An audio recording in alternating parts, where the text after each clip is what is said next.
go. It's just what the neighbours want at 10 o'clock on Sunday morning. Honking the horn, should I say. Oh, here we go. Here she comes.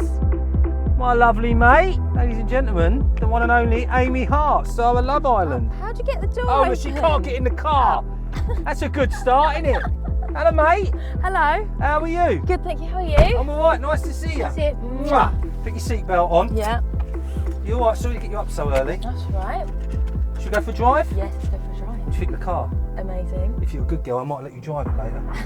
Right then, we're going to chat about cars in a little while, but before we get going, I thought it's important to me, Amy, and it's important to you, that I just lay down a couple of ground rules for the drive that we're about to have, right? And the first one is this, right? You're fit, okay? And I'm fit, right? But I'm married, nothing's going to happen here today. And let's talk Love Island, because the show has gone stratospheric. Yes. It's gotten bigger and bigger and bigger. 10 of us that were starting line-up, then 2 joined that night, and then so by the end there was 36 islanders. Out of 130,000? Yeah. So when did you start getting the idea, Aim, that, my God, this might well happen? So, get this phone call and he's like, look, I can't tell you 100% till you've signed the contract. I can't really tell you 100% till you step foot in the villa. Oh. But right now, it's 99%. They said, if your name gets out, you're not going in. Ooh. Anyway, I got really, really drunk. Oh, no. And because I've been dieting for weeks and weeks. You didn't tell someone, did you? Well, I didn't tell anyone, but Hannah had to basically hoy me out, in the words of Amber, hoy me out of the pub, because I was getting everyone up dancing, as I do. So then everyone wanted pictures with me, and I was really pissed, going, yeah, you can keep that. You can need that in 2 weeks. No, Amy Hart, you're getting carried away. Hannah's like, get out, get out. Good on Hannah. Yeah, I didn't tell anyone, but anyway. Curtis. Yes. Right, now, I'm about to say something now, and I mean it. Do you want me to smash him? No. Are you sure? Sure. If you didn't watch Love Island, I mean, you became so famous on the show for not a very nice reason. You became famous on the show because you asked to leave because, tell me if I'm wrong, for want of a better phrase, this lad pulled your heart out and stamped all over it. Yeah, chucked it in a blender. What, I mean... NutriBullet. And that was... The thing is, when you watch these shows, and a lot of the people on the shows, you can see that they're acting or trying to do something for the camera that makes them look good and whatnot, or to get them headlines, if you will. You were absolutely broken in pieces. I mean, you really fell for this guy, didn't you? I was seeing the psychiatrist twice a day before I left. Once of my own accord, and once of them taking me out and being like, right, you need to see the psych. Because, I did, because this is the thing, I think as well, it's that law of attraction thing, isn't it? I went in there like, I'm here to find love. So I did. He was, the one that I clicked with the most, and I did fall in love with him. And then obviously he decided that we were not to be. Do you think he used you?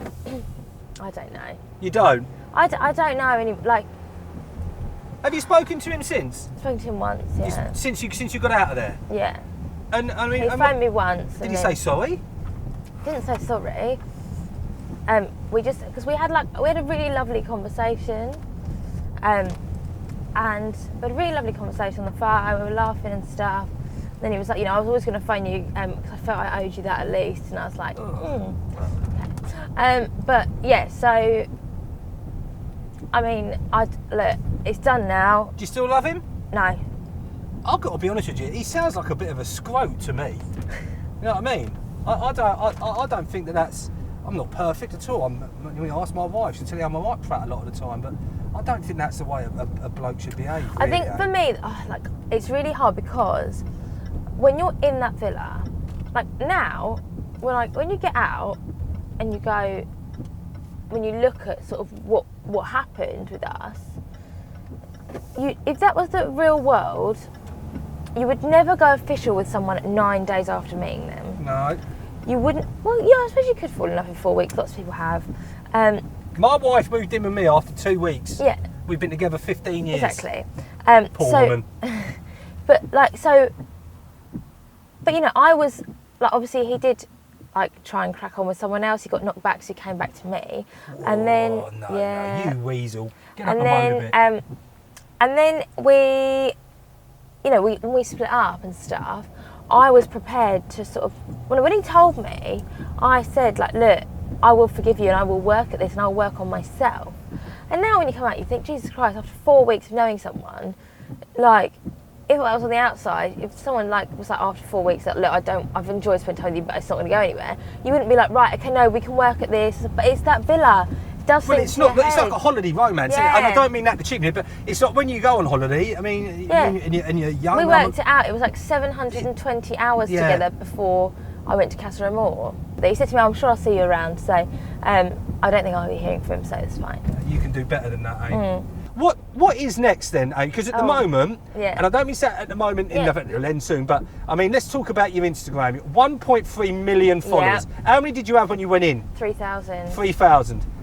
At the moment, I mean, that's astonishing. And you've got a flame burning underneath you. And people want to be around you, and people want you on their show. People like me want to put you in a car and have a natter.